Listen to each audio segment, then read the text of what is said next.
Hello, my name is David Epperson, and I'm going to be demonstrating how to use the Swimage Encore ISO Manager tool.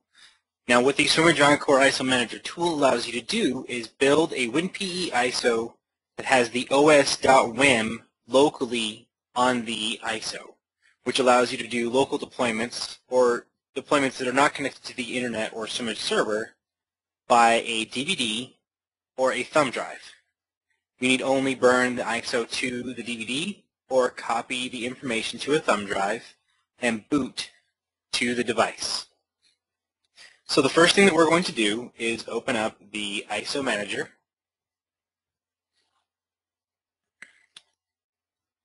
and create a new ISO.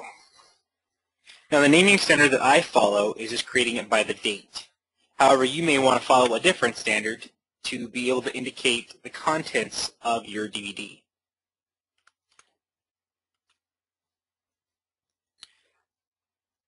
Alright, so the first screen that we get to is the computer selection. Now, the procedure that I follow is I select include support for all computers because it is extremely difficult to determine which computers are going to need support unless you are deploying to a specific set of computers that you already know you're going to be deploying to.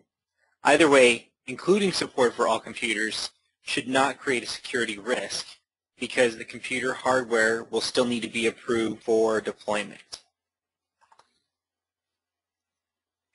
And the next screen we get to is the hardware selection screen. Now, because this is my testing sandbox, I only have one type of hardware.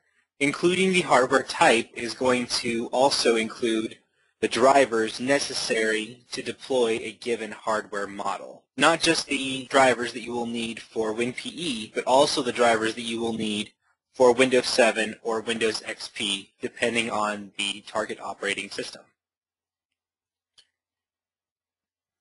The next screen we get to is the role selection screen. Normally, when you get to the role selection screen in the Windows PE phase, you're able to select different templates that you can add on top of your role. However, with the ISO build, you can only add roles. There is no way to add additional templates that are not included with your role.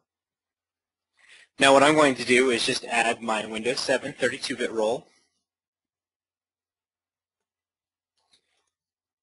And then the next screen we get to will be the WIM selection screen. Now as you can see, the Windows 7 32-bit WIM is automatically added to the ISO because it is a part of my role.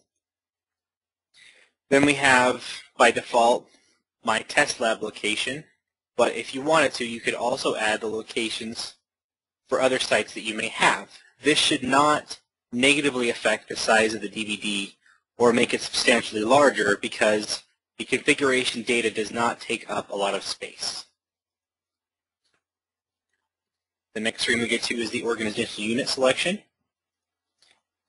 application selection. Now you can take applications that are stored either locally on your Swimage server, or you can integrate applications that are deployed via SCCM. I'm only going to choose 2 applications for the purposes of this ISO build demonstration. Then we get to the install action screen, OS components, registry scripts, and then we hit finish. Now the target ISO size will determine the media that you're intending to use for your deployment. If you intend to use a DVD for your deployment, then you're going to want to select either the single layer or dual layer DVD according to which type of DVD you're going to use.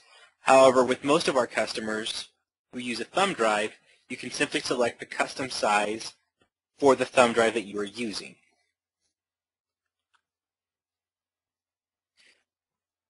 Now, if you're using DVDs, you can select either minimum number of discs, which will mean you only want to have 2 DVDs or the fewest amount of DVDs possible. You want to select the minimum number of discs.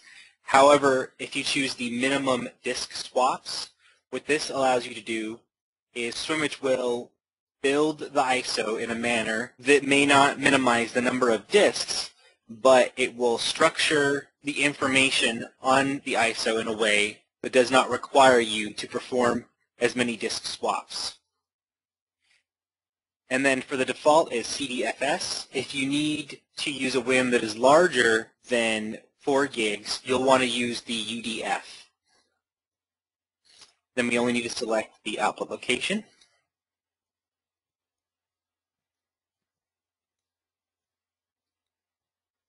And then we hit OK. Now the ISO build will take substantially longer than the regular WinPE boot ISO that you create to boot to your Swimage server.